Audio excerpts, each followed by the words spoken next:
Good evening, folks. How are we all doing? Welcome from a wintry Scotland. Plenty of snow. I'm a bit jealous because you guys got more snow than we have, haven't you? Mm-hmm. Yeah. Nothing to be jealous about. Plenty more to come, I reckon. Mm-hmm. Yeah, plenty more to come. Oh. Hey, evening, Eric. Hope things are okay over your side of the water. Don't suppose you've got snow yet, have you? I know Lawrence has got snow. So we'll give it a few minutes to for people to join in, and then we'll kick off properly. But yeah, it's a wee bit wintry here. There's Mr. Barry as well. Hey, evening, Barry. Yeah. Evening. Yeah. It's been busy though, eh? busy. So yeah, what I'll do while we're waiting is I'll do this at the end as well, but I'll give you a quick heads up for folks that have joined already that we've got two events you may have seen already for next year. So we're at Pool House on the 12th of April, and then at Denali Castle and Museum on the 26th of April. And tickets are on sale for both of them on our Eventbrite site or through our events page here. Good morning, Mr. Wallbank. Hope things are good in New Zealand. I bet it's warmer in New Zealand than it is here. How cold is it? Kyra, right now with you? -5. Oh. -1 here. -1 in Inverness as well. Evening, Jill. Evening, Wendy.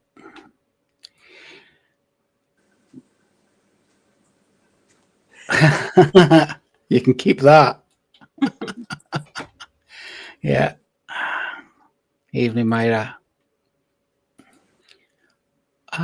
Evening, Scott. You're not paying attention, Scott. You're not paying attention. Clearly. I know that you've got a friend of ours on at 9 o'clock, so we'll do a quick plug for that now. Scott's on the Paranormal History channel on YouTube.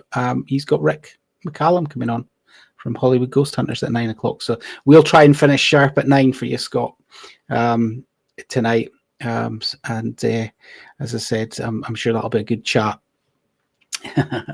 He's a busy man. So yeah, we've been busy as well. I'm not quite sure where to start, actually. I suppose let's start with Castle Fraser, because Castle Fraser was good, wasn't it? Yeah. Sorry, Lynn, lost that last bit. Didn't disappoint. No, it didn't. I think Kyra's team got the best evidence of the night, though, with that swinging rope. Mm-hmm. And I don't even think I told you guys, Iona caught it on camera. We actually had a door shut behind us too. Right behind me. I'm pretty sure I didn't touch it. All the gas said I didn't touch it, but she was videoing, so it'll be interesting to have a look at that. But the swinging rope was bizarre. Yeah, because I actually went back through and looked at all the footage we'd got to see if the rope had moved while we were in there filming, and it didn't. It didn't. So, and it was really swinging. Yeah, it was interesting. Yeah. I'd picked up on a young boy called Thomas that Craig had made contact with through the rods not long before that as well. And I guess it's kind of at the right height for a kid to be playing around with something like that. So, you never know, potentially. Was that in the dining room, the rope? No, it was where Iona did her trigger acting last year, that room. Oh, that room, yeah. Mm-hmm. Yeah. Victorian lounge. Yeah. The bedroom with the child's crib as well, that was interesting, to say the least. I forget the lady's name, but she had a music box that triggered EMF and played tunes, and we popped it with cat ball go off in the cradle, and she popped her box in, and it went off a few times. Yeah, we had the ghost box in there as well, and it sounded like we were getting mum and mother coming through on it on more than one occasion. So yeah, really interesting, and great to go back there, and it is a wonderful location, and the staff are brilliant as well. So it makes the night really easy, and a massive thanks to all the guests that came along as well. It was a really good night. Unfortunately, the weather was so bad the next day that rather than we always planned to do something the next day, but we just headed straight home. It was just horrible, wet and windy. So we just sort of headed straight back. You guys weren't at Pool House, so now I'll try and remember what happened at Pool House. Pool House was really interesting again. Really, the Mary Queen of Scots exhibition seems to make people so emotional. Liz and Mary were actually telling me that over the period of the exhibition had been open there, they had a lot of, especially women, who by the end of it were in tears. And again, we had folk who were standing in the area and were being reduced to tears. Not even when we were talking in particularly about the history or anything like that. So that was really interesting. The Titanic room, not my group, but the other group, they actually, basically everybody in the room at one point was swaying back and forth when they were doing a session, which is absolutely fascinating as well. Hannah was with us. We did a little Gaelic, probably not as much as we'd have liked, but she did some of her psychic drawing, which she obviously did at Castle Fraser as well. So we got some good drawings there, and it's a great kind of new tool for us to use, and people seem to love seeing the visuals afterwards. So we'll carry on doing that as much as we can when Hannah's available to come with us. So yeah, Pool House was really interesting. I said we're back there in April again next year. Next year they don't have the Mary Queen of Scots exhibition, but they'll have a World War II exhibition, because obviously it was the Arctic Convoy headquarters for the Royal Navy there. So they have already started. I think we shared out their a new Facebook page that they've put up focusing 100% on the World War II. There's lots of old images and that. So if you're into that kind of thing, it's definitely worth a look. Mark, it's 16 degrees in New Zealand.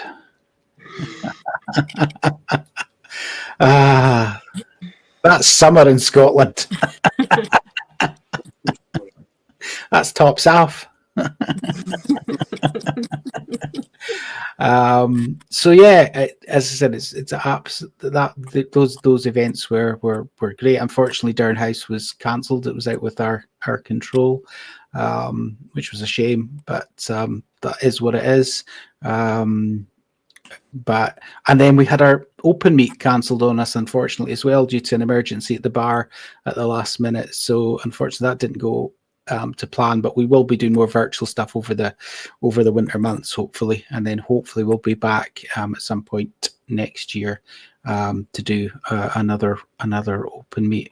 But other than that, we've had a few private cases. We can't give away locations, but we have had two very interesting investigations last week. We did number 200 in Inverness, which was quite interesting. A lot of EMF hits, a lot of apparent intelligent responses actually to questions. So that was really interesting. We're just finishing up that one, and then at the weekend, I'm thinking it's possibly the biggest location we've done.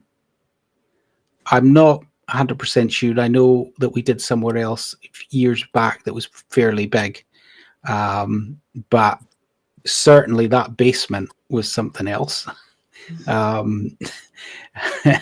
It was. I'll put it one way. I wouldn't like to be down there on my own in the dark. I think it'd be quite easy to get lost in.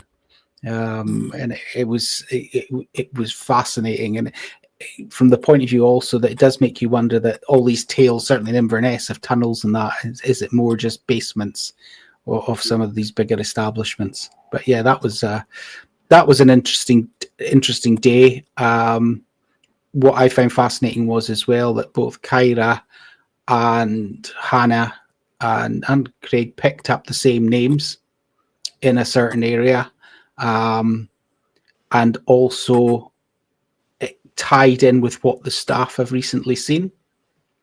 So that was really, really fascinating. So we're still trying to do a little bit of research on that one, to see if we can get somebody in the frame for it. So that was really, really cool.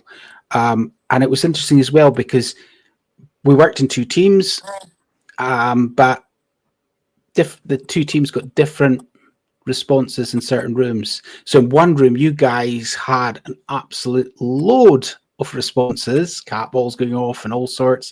We got nothing in that room at all. And then I think one of the bedrooms that we were in, that you had been quiet for you, and we got a lot. So it was really, really, really interesting. Managed to debunk a few things as well. So always good with that as well. So evening, I'm just seeing who else has come in. Yeah, Murdoch. Evening, Murdoch. Eric, no, we didn't take it. We need to take Eric out with us, actually. So we will take Eric on our next adventure, and we will use Eric. The other thing we're hoping to do is do a bit more filming. So at the weekend we were trying out our night vision camera that we've had for ages and never used. So we gave it a go. Lawrence did some filming in the basement with it, and yeah, we need to maybe get a couple more lamps for it, but it did the job. So we are hoping to do that, and Lawrence and me are planning at some point in doing a nighttime walk around one of Inverness's graveyards. But we'll, as I said, we'll wait for warmer weather, I think, before we do that. Evening, Kevin. So guys, what's been your highlight this year? Putting us on the spot. I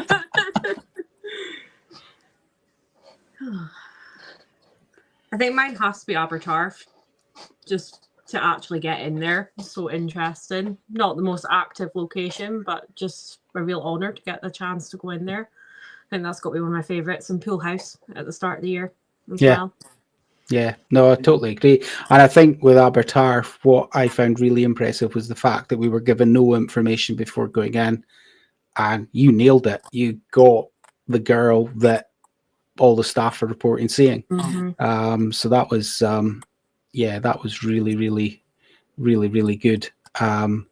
And the mystery of this Labrador dog that's now appeared at 2 locations, and ghostly Labrador dog that's now appeared at 2 locations in Church Street.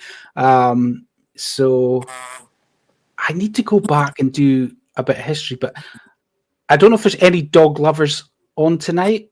Do they know the histories of the Labrador breed and when they first cropped up?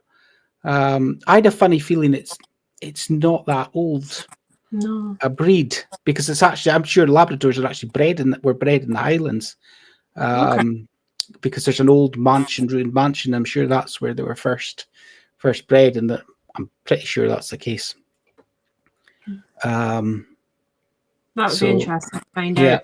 I think it's one of those locations that if we were to return and create that sort of familiarity with them, it might increase the activity a bit.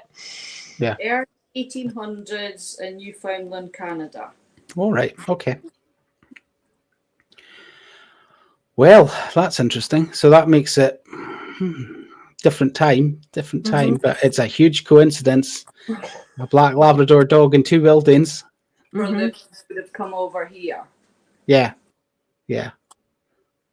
It's really, really interesting. And I apologize, Kyra, for putting you on the spot again.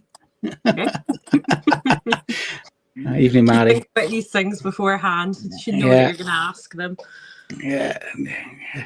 Barry saying Andrew in the green room on Sunday. Okay, I thought he was going to say I thought he was going to say Andrew singing at Strathpeffer. Brilliant. I don't think Big Andrew's on tonight, if he as of yet. But yeah. And then Eric saying he wants to just study into animal spirits. So yeah, definitely. We've come across a few in our time, so absolutely fascinating. Yeah. Why cats, I do not know. I thought if it was going to be any animal, it should be dogs. Have you ever wanted to see a 6-foot police officer in shock? Yeah. There we go. Thanks, Kevin. Yeah, 1830s. So yeah. So that's different time period then. Though we didn't really nail the time period with the girl. We think we got a rough time period, but we're not 100%. We're not 100% sure on that. So sorry, Lynn and Colin, what's your highlights been? Oh yeah, well, I've got 3. I think the top one is the bucket list Robert the Doll. He was very quiet with us, but in the fort he is kept, it was quite active. But it was just good to see the actual doll and learn the actual history of him. So that was really good. Castle Fraser doesn't disappoint again. That's my favourite event. And Sunday was quite good as well, but can I talk about that? No. Virtually not. That's my favourite, just a group event. So yeah. So favourite foreign event, favourite fair enough. Favourite group event. How about yourself, Colin? Well, I would, personal experience wise, it would be Robert et al. Because I'd tug on my t-shirt and then interacted with the t-shirt tugger with the rods. It was good to not be carrying the SLS and get a chance with the rods to communicate with spirits. Here, Castle Fraser was good, but I would go back to Durham at the earlier part of the year, certainly for stuff with the SLS. So stick figures above guests and to the side of guests. Sunday was good, a lot of activity there. And the barracks. I was fascinated by the barracks. Yeah, the barracks this year, the interaction that Claire had in the barracks this year then was fascinating. And it's always the stables. It always seems to be the stables that deliver. So yeah, I would agree with that. I mean, I've been really fascinated by the ability of individuals in the team independently. So like Sakira, Lindsay, Hannah, and Craig now all picking up on the same things, which to me I find fascinating. And down to the descriptions, the names, everything, which is really, really good for me. I think we had at Strathpeffer Pavilion, we had a couple of amazing things with Craig picking up somebody walking across the floor at the same time as the woman who's down by the stage going, "Whoa, come here. Something's just walked past me." So that was pretty cool as well. And as kind of Abertarf, that's a building that's fascinated me since I was a kid. I drew it in primary school. So, it's been part of my life for a very, very long time. So to actually get in there and investigate that house was a privilege and an honor. But I really struggle to pick one, to be perfectly honest, because there's been so many this year. It really has been a good year for locations, and next year's going to be no different because we're going to new locations next year. So that's going to be that's really exciting. So we've got some really exciting stuff coming up next year as well. Wendy said I love to as well, but I'm very new here. Not sure what that means. Tell you what, Liam, I will throw in the mix. I've not had a chance to tell the team. I think it was just you and Laurence that know. Richie's not on tonight, but we went on holiday to Barcelona last month and had a paranormal experience. without trying. We were in their history museum, which is basically all underground under the city. It's Roman excavation, whole city underneath. Just having a wander around. It's all glass flooring, which I'm terrified of, with the excavations underneath, and you've got all the artifacts around the sides. We walk into this one area through, and I think, oh, it feels weird in here. Don't think much else of it. Looking at the artifacts, and Richie's standing. He turns around and says, "Oh my God, someone's just touched my hand. Someone's just tried to grab my hand." And I went over and I could feel the energy in my fingertips. That was that. He was a little shaken up. I walked on and he called me back, and it turned out that right underneath on the glass they'd found a 4-year-old buried in the ground there. Wow. So that was really interesting, and I'm sure you won't mind me saying it shook him up a bit. It really caught him off guard. But it was really interesting. He had no idea that that's what was under there. That's what he was looking at. He was busy looking at, all the jewellery and whatnot that they'd uncovered, not what was under the glass. So, yeah, I'm sure you won't mind me sharing that. Wow. Yeah. It's always when we're off guard, isn't it? It's always when we're off guard we get the best. We get the best stuff. Yeah. Wendy's saying there she was replying to Eric, so that's cool. The way we see it come up on the screen, we just get them barrage of comments. So that's cool. No, that's absolutely fascinating. And Richie's had a few more experiences as well. Yeah, and that's been the cool thing this year is watching folk develop and as well, get more and more into it and involved and things like that. So. It's really, really, really, really cool. I don't think I've had any paranormal experiences when I've been away this year. I feel I've let you down now. I don't think I can't think of any. Sorry, Colin. The year's not finished yet. It might be your. Well, it's not. It's not. That is very true. Yeah, I'm not planning any more adventures, but who knows? Who knows? But yeah, so as I said, next year we're going to Edinburgh for a long weekend, and thanks to Eileen at Phantom Seekers, we'll be investigating the Banshee Labyrinth. We'll hopefully be catching up with some other paranormal folk down there as well, and just having a wee wander around Edinburgh. Hopefully we'll do some lives and whatnot, and share some of our adventures while we're down there with you. So really looking forward to that. We're also going to Denali Castle and Museum, new location, never been there. I don't think any of the team have been there. So we'll be going into that one completely blind, which sometimes is the best way to go. So that will be really interesting to see how that one goes as well. We've got a couple of other locations that we're already talking with.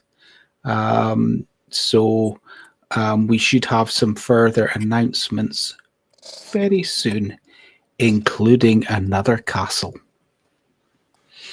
But I can say no more at the moment.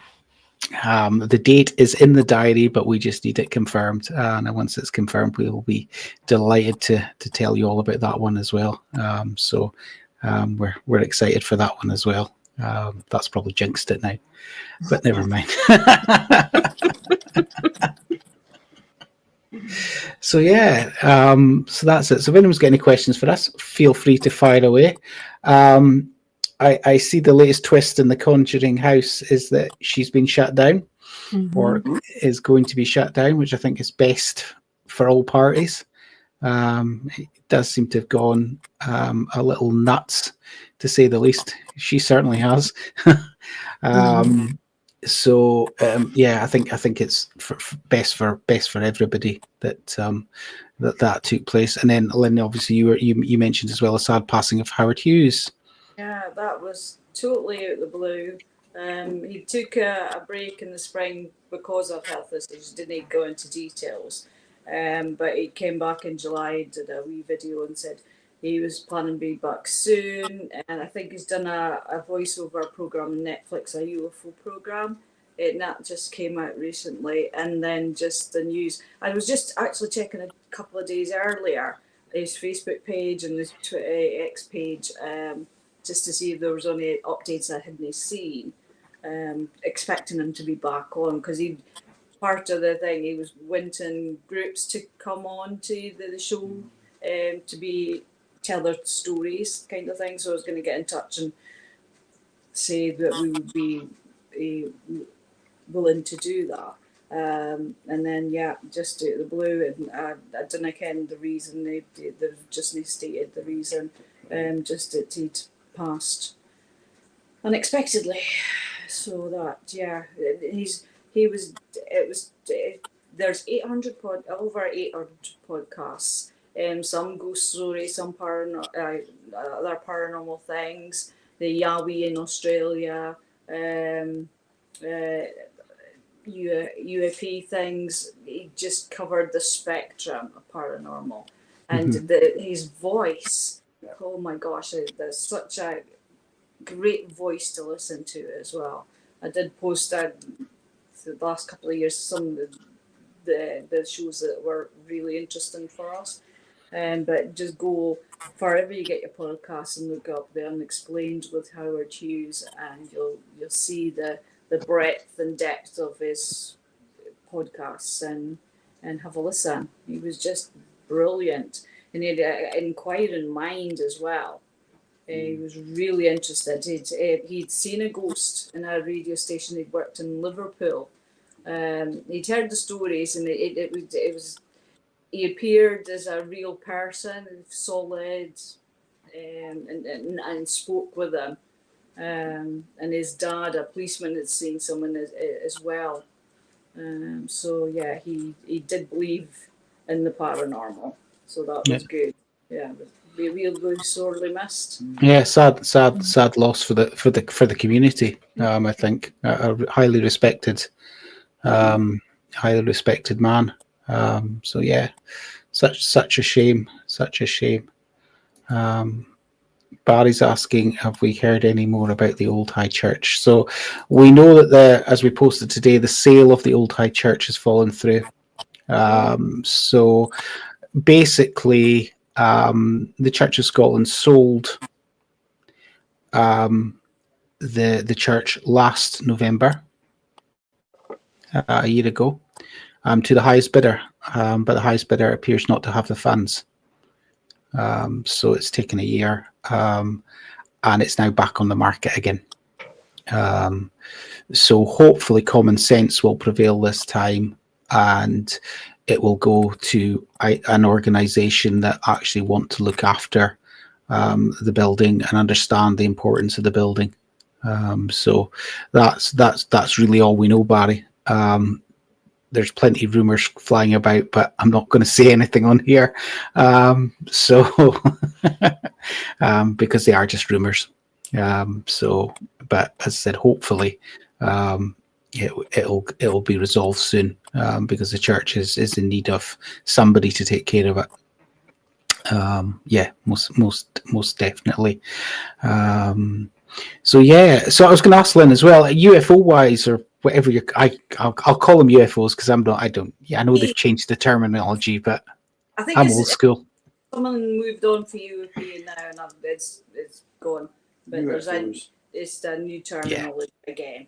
Yeah, we've just had a congressional hearing last Wednesday. So some nice startling revelations. Louis Elizondo was there, and two or three others. But yeah, just he's constrained with the Official Secrets Act, of the equivalent of these NDAs in America.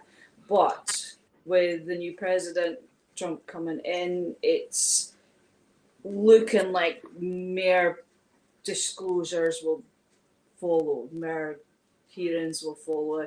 We are on a path to disclosure, I think. It's drip. But we are on a path to disclosure. And whenever Louis Elizondo says, I can't answer that, you can, it's yes. Are we ready for it, though? Are we ready for the truth? Because that's what they've always said, and we're not ready for the truth. I've seen what we saw the dark night in the early 2000s.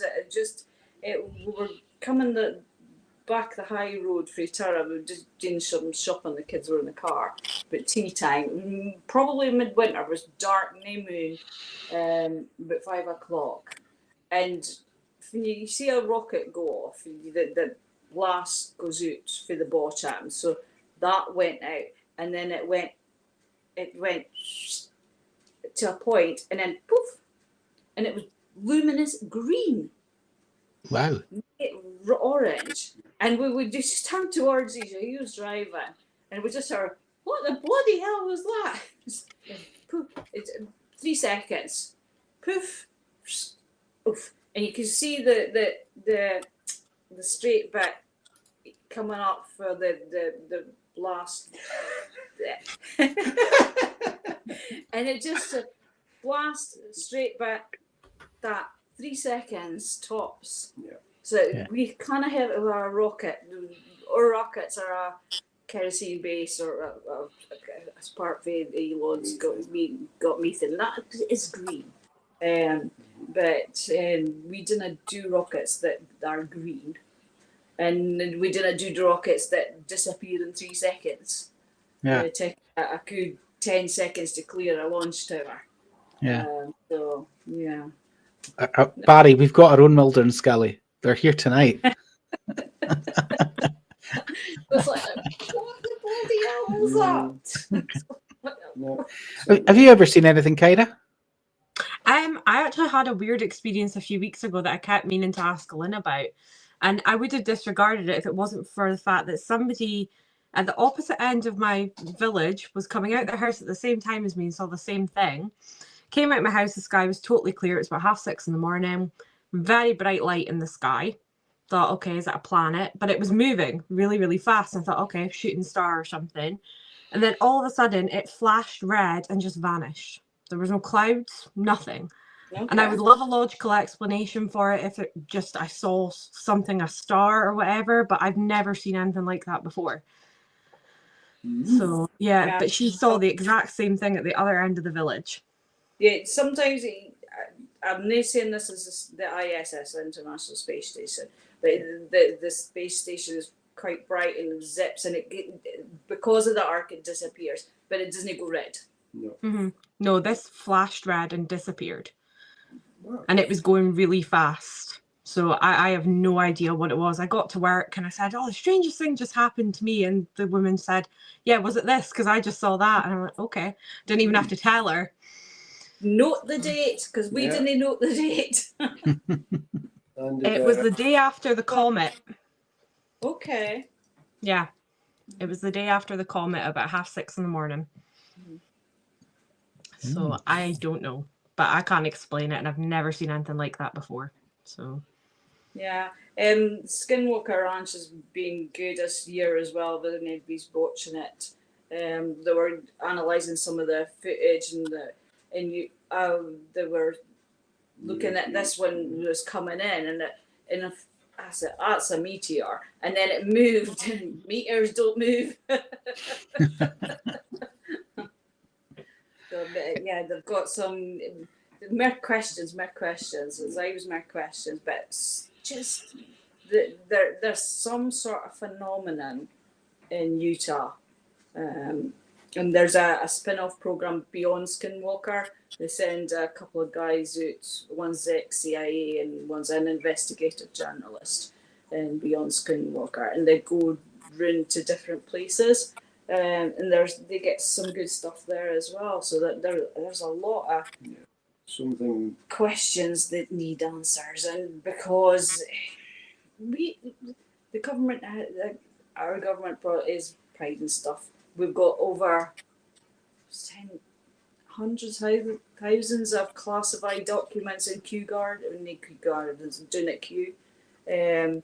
America's even worse, and they've got black budgets and money's been spent on what? If there's nothing there, what is this money being spent on? And Lou Elizondo has come out and said Roswell did happen. Yeah, it's a bit like, I mean, it's like ghosts. Too many people have had experiences, and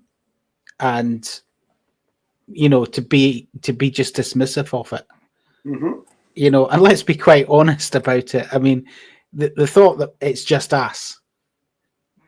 No, we're discovering new things. Have we not discovered there's I think it was described as a moon, but maybe more like a meteor that's orbiting Earth now as well. Should have read that. I think it's just a temporary thing.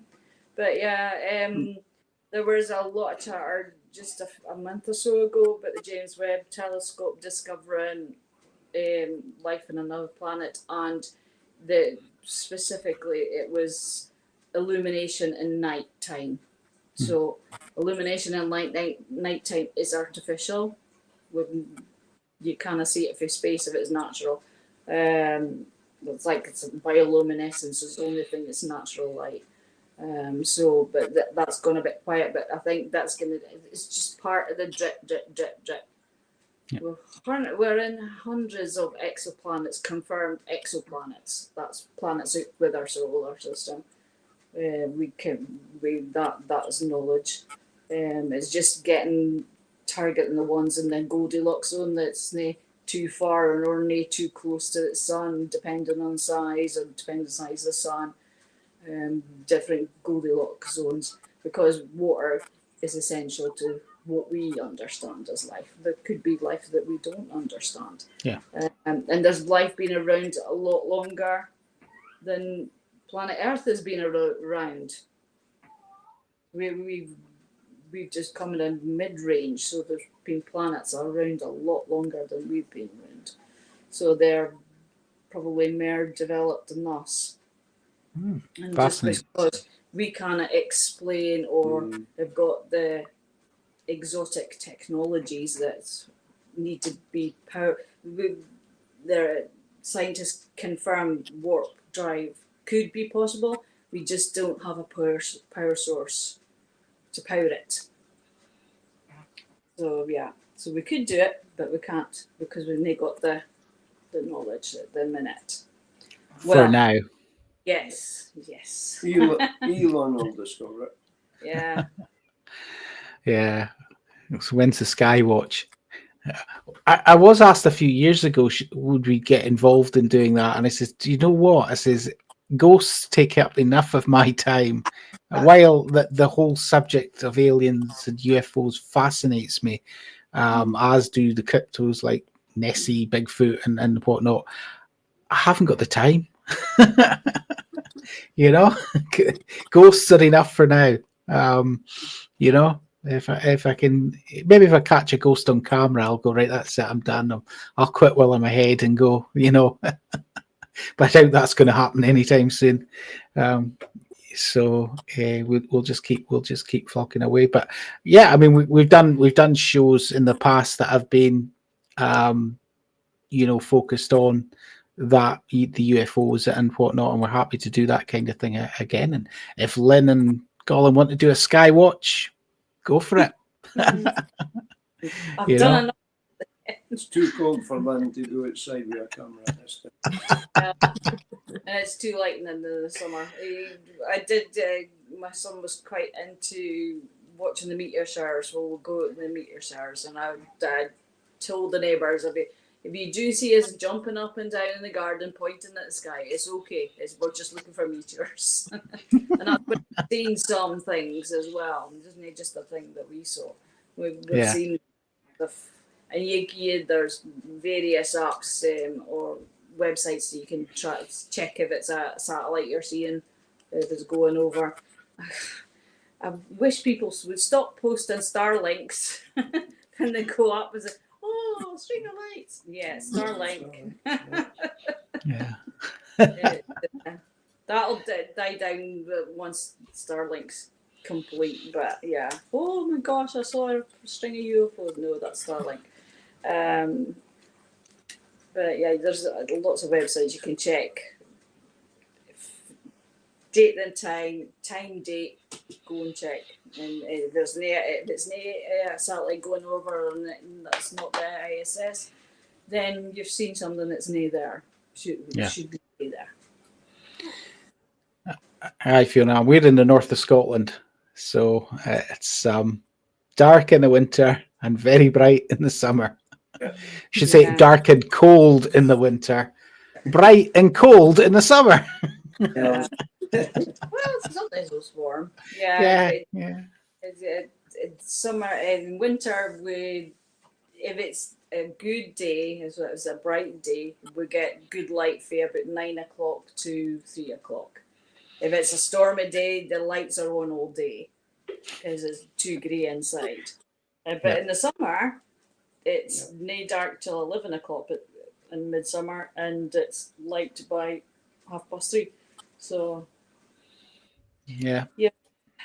I love the summer and I hate the winter. Yeah. Oh, Shetland. Well, it'll definitely be in February. It'll still be dark in February in Shetland. Yeah. I went to Olisund in January for 3 months, 12 years ago now. And that was even more shock to the system. It was 10 to 2, and that's all the light you got. Oh dear, yeah. So there, well, we'll see what we can do. Yeah, Jill, maybe we'll catch something. And yeah, Fiona, it's probably going to be cold in Shetland in February. Yeah, definitely. So yeah, so are we getting any, or do we know if we're getting any spooky Christmas Santa gifts? Any new equipment? Who knows? No, we don't know. Don't know. Oh, I mean, I bought my new music box, but I didn't use it on Sunday. So. Did you not? No, I had it with me, but I didn't use it. I'm not sure how good it'll be, but we'll find a chance to give it a bash. Yeah. It's got quite a close range, so something would have to be really close for it to be set off. So. Yeah. Yeah, I think I'll need to get a new ghost box. Since I dropped my one on Sunday. It wasn't in very good shape before Sunday. It's even worse now. So I only gave us a gift last Christmas, and it was it's shaped like a mouse. It's hand warmers. You plug into your computer USB socket and heat up. And you only need them in the first setting. They're so warm and they last ages. So for cool ghost hunts. So perfect. Yeah, that was a good gift. Yeah. Mark's saying he's keen to go back to Shetland. Just make sure you pop into Inverness either on your way there or on your way back, Mark. Yeah, that's absolutely fine. I was really impressed with the Zoom recorder, trying that for the first time on Sunday. That was brilliant. I could hear absolutely everything. Yeah. So hopefully I'll get a chance to look at all the audio this week and see if we actually did pick up what we heard. So it's me. Yes, I was recording at the time. So fingers crossed. Footsteps, some other noises as well, so hopefully they were all picked up. But it's incredible what it can actually pick up. It's a bit disorientating at first because you're looking around me like, where was that? But yeah, really impressed with that. So I'm quite content with new equipment. I'm looking forward to actually hearing what it has picked up. As I said, I think well, as with a lot of kit now, it's when somebody in the team gets something, you're kind of looking, right, okay, is it good? Is it worth getting one? I know we've both got the same EMF meters now, which is really good. The one that detects kind of Wi-Fi and phones, and so that's really handy as well. So yeah, Fiona saying I'm ghost hunting in Hitchin in England Saturday night. Cool. I know Hitchin. Yeah, we had friends that stayed down there for a good few years. Yeah, hope that goes well. So yeah, but there's so many gadgets out there. It's absolutely crazy. Every so often I go onto certain websites and have a wee look and snigger at the prices and go, no. You were impressed with the lightsaber image. Oh yeah. Yeah, in the dark. Yeah, we had a discussion. Nolan, no, I mean it. I'll send you home. I don't know. I think I agree with her. No. The rods just in the dark to see they're moving. So I thought, but that's a good idea. Not at that price, it's not. It's not at that price, but it's a good idea. Maybe Just get wrap some fairy lights round your... You can get the battery packs, so just get a couple of battery packs and wrap some fairy lights round your rods. Christmas is fast. Yeah. Under 20 quid, there you go. I was winding you up that I was going to send them back. Yeah. Yeah, I'm sure Kevin will let you know if that Zoom recorder. I certainly know the one that you got kind of is no longer available on Amazon. Really? Yeah, sold out. Oh. Yeah, or it was last time I looked. Okay. So. I mean, there's a lot of different variations of it, but that seems to be the one that we thought would be best. So we'll see what it's picked up. Yeah. I was quite impressed with the lassie's music box that she had in Castle Fraser. So I got it's HEC Heck Paratech on Etsy. She got it for. So I'll look at that. I'll have a look and see if it costs us, but I've got dental work to pay for next year. Yeah. So. I remember I looked at one. Our friends from Holland, YouTubers from Holland, they had one at Pool House, which totally freaked them out, and that was quite expensive. I was actually shocked at the price. I was like, really, seriously? Because I actually thought at the time that's a cool gadget. I like that kind of thing. It's got a bit of spookiness about it as well, you know. But I looked at the price and thought, no, maybe not. Yeah. But yeah, the one in the shape of the coffin. Yeah. Yeah. Pricey. Yeah, very pricey for what it is. Extremely pricey. And Eric Thompson, who's on tonight, Eric makes loads of cool gadgets that you can buy.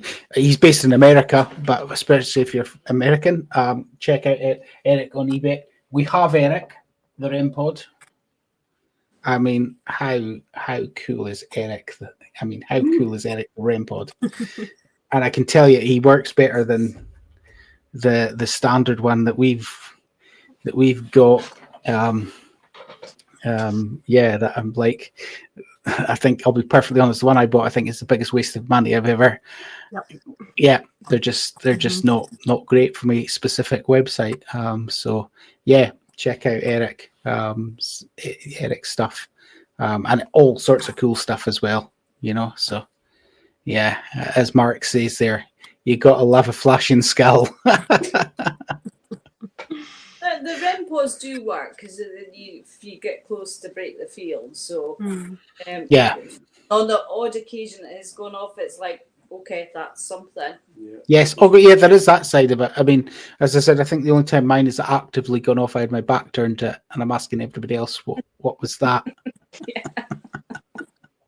I've actually had the last couple of investigations, not including Sunday. Mine's gone off at Strathpeffer in the pump house and at Castle Fraser in the kitchen. Yep, that's true. Yeah, best, yeah. But balls are far the best and cheapest gadget to get.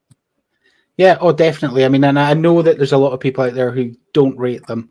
You know, and I think you've got to scrutinize them and you've got to try and definitely debunk with them. But when you have what we had at Ruthven, for instance, when you're pointing and going, make the ball go off, and the ball's going off, right? Make that ball go off, and it's going off. Debunk that one because, you know, when they go off, and we didn't go in one location on Sunday, it went off for a long time, over a minute, and then it just stopped. Yeah. Then it goes again. Yeah. So, but yeah, I think that, as you say, it proves that you don't need to spend a fortune. And obviously your own senses first and foremost. are the most important thing. But and Mm. as long as you've got something there that you can capture things with as well, a camera, and that's just now we've got mobile phones. Mhm. It's like a mobile phone does save so much. We were talking before we came on tonight about the amount of kit we have to carry around with us.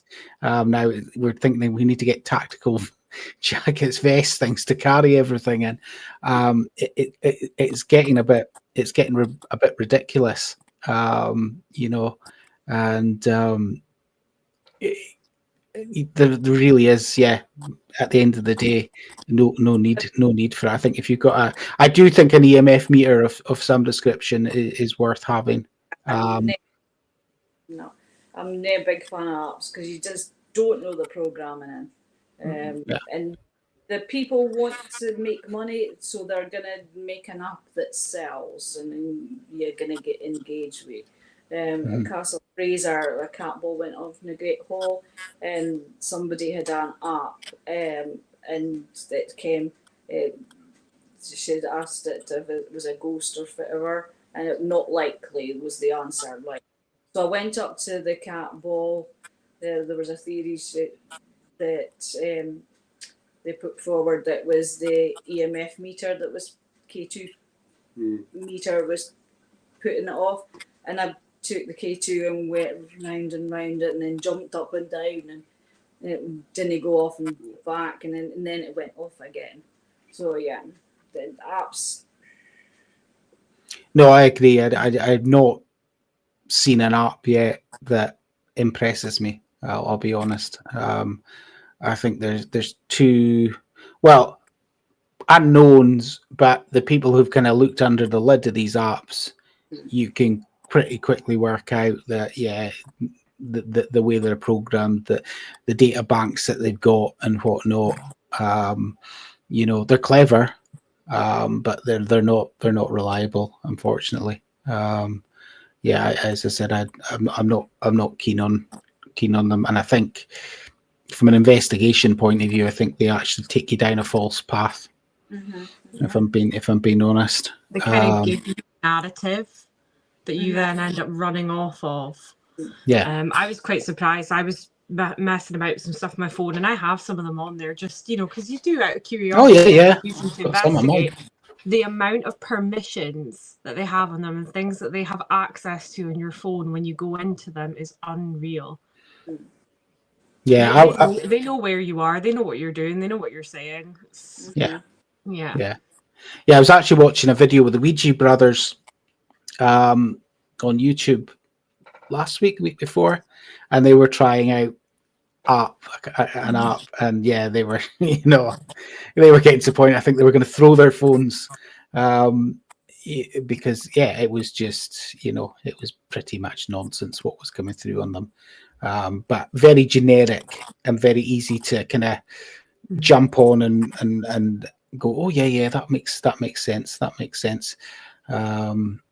so if you're answering, EMF is good. So EMF's good.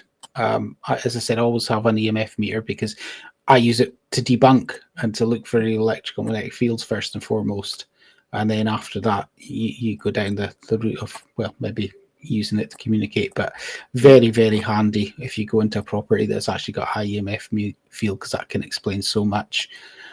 Barry says he trusts his rods. But it's interesting.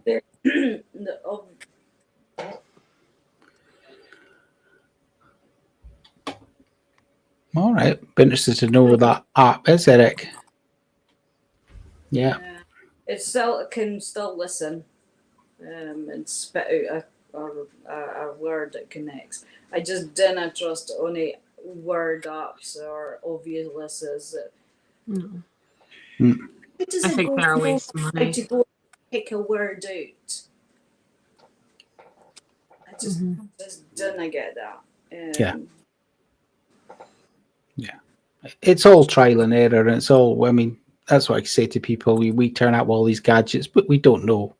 No. In reality, we don't know whether these gadgets are, it's an interpretation of, of theories and okay, this can measure that, that can do this, that can do that. But yeah, apps to me are just not sure. Can I explain the spirit box?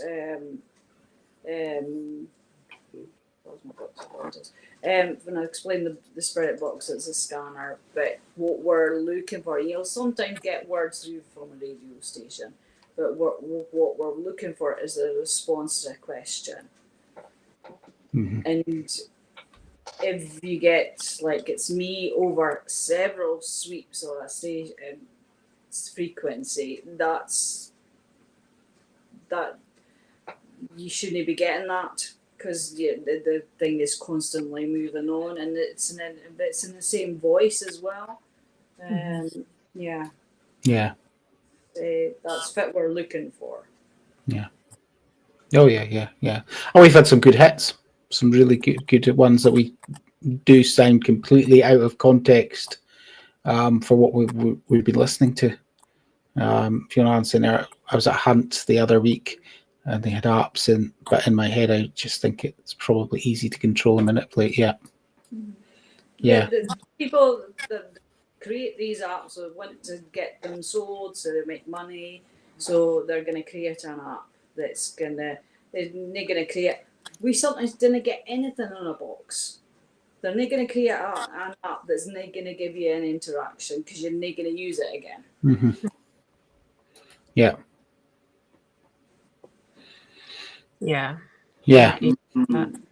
There's a really common app that's used on YouTube that I actually discovered. I can't remember the name of it.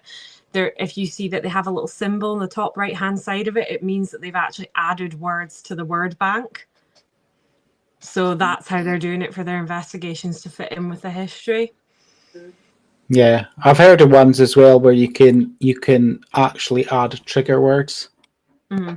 So if you say specific words, it will then spit specific words back out to you. Yeah. But yeah, it's that's the field. Unfortunately, people do it for different reasons. Mm-hmm. You've got your thrill seekers, you've got the ones who genuinely are trying to make as much money and get as much fame as they possibly can from it, and it's frustrating for groups like yourselves. There's a lot of decent groups out there, but we all get tarred with the same brush, unfortunately. But I'm not going off on a rant tonight. I'm in a happy mood, so I'm staying in a happy mood. As I often say, it's a lot of standing around in the dark talking to yourself for hours and hours. Yeah. It's no an hour show packed with things that have been thrown or allegedly thrown, and things that move or gadgets going off. It's a lot of hours and a lot of years standing around getting that nuggets. Yeah.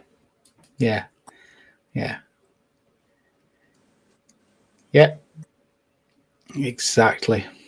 Well said, Fiona Ann. Mm-hmm. Yeah, it's and some nights, you go away and you get nothing. It's just absolutely nothing. But when you do get something, it's like, wow. Like the pavilion, we've been twice this year for filming. The first filming was with the Danish guys, and with the trigger objects, the medals and the bullet and thing for the First World War, and on its own in the middle of the dance floor, and we were up in the balcony, and it went off quite a few times, and then it stopped, and we recreated that for the second one, and it didn't go off at all. No. You can visit different times, you can get totally different results. Mm-hmm. Yeah, and that's why it's important to go back to locations.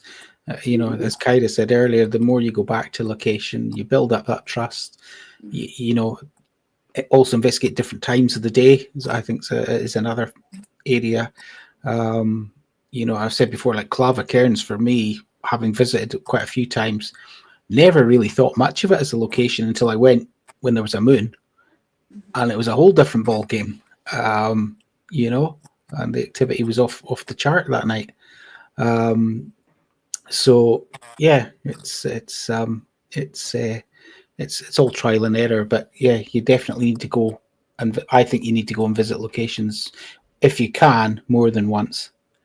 It's also good that other groups go into the same locations. You know, I don't think we're not territorial about what we do, but that we share our experiences between the groups. And you know, and I think that's important, and that's how the paranormal community should work. That you know, you do that and you share what you get, and see if you know they get the same and whatnot. But yeah, so it's actually just after 9 o'clock. So I think we should wrap up because we, as I said, Scott is over in Paranormal History talking to Rick McCallum. So I know a few of you folk have probably come across Rick when he's been across here with us. I'm sure it'll be a fascinating talk. We will be back next Wednesday night with a very special open bar where some of you will be coming on to join and talk about almost anything you want to talk about. So we're going to try it next week. It might be a total disaster. We have no idea. But if it's a success, we'll do it more often over the winter months. We have a limit to how many people we can let on in one go. So we'll try it next week. We've advertised within the friends group, so we're fully booked for next week. But as I said, hopefully there'll be opportunity for others to join us. We also hope we'll get some more guests on over the winter months as well. There's certainly a few folk wanting to come on and talk with us. So again, because we've been so busy with events and investigations, we kind of put that on the back burner. But again, we'll look to do that. So for myself, a massive thank you to Lynn, Colin, Kyra for coming on, and of course to everyone else for joining us tonight. Stay warm if you need to stay warm.